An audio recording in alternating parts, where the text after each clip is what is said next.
often thought that particular story regarding Meghan Markle and how much money she came to the British monarchy with was always a bit of a fallacy. And I say this as someone in the know who works in television at a great level. I know exactly what people get paid. When you think about it, newscasters, news anchors, they do incredibly well.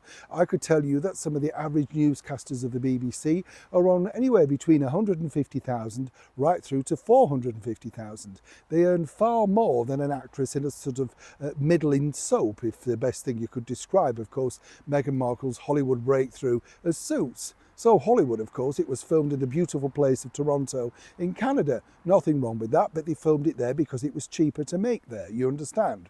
So now it's even more fascinating as to how their new PR team are spinning these stories around about Meghan's independent wealth, away from, of course, the royal family, because goodness, they wouldn't want people to think that Meghan had only married money and not was independently financial. You understand?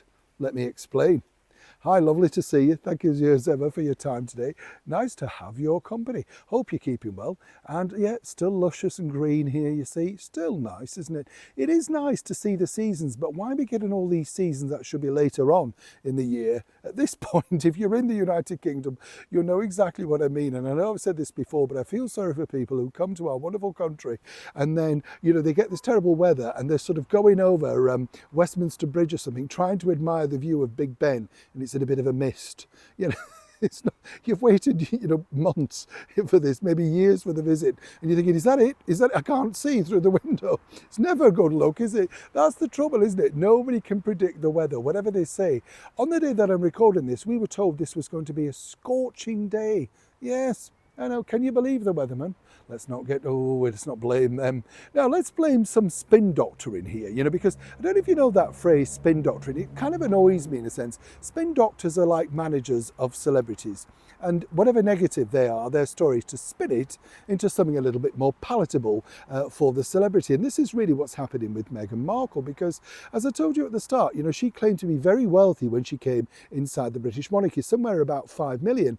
Hard to believe that a sort of middling vlog, The Tig, would have made so much money. And when you read accounts of exactly how Meghan was scratching around trying to get freebies, of course, free clothes, free outfits, shoes, you name it, well, just how rich was she? But what's interesting to note here is that a big story placed in one of the major tabloids, and a few others have now picked this up, is apparently Meghan raked in a six-figure sum, all thanks to the repeats and residuals of her hit show Suits. Now, first of all, it wasn't her show. She was 7th down the cast list, hardly a leading part, and the bottom line is it's simply not true.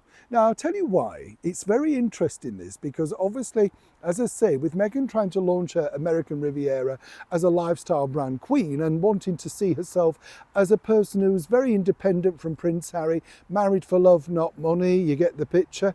Well, this is the story of this. It claims that she's earned over 155,000 simply from repeat fees. Nowhere near that. The BBC virtually got this show for free because it's so old and people, can either watch it for free online. Yes, there's a few streaming elements, but they're pennies, as are the money that Spotify pay and all of those other streaming things for things like pop star singles.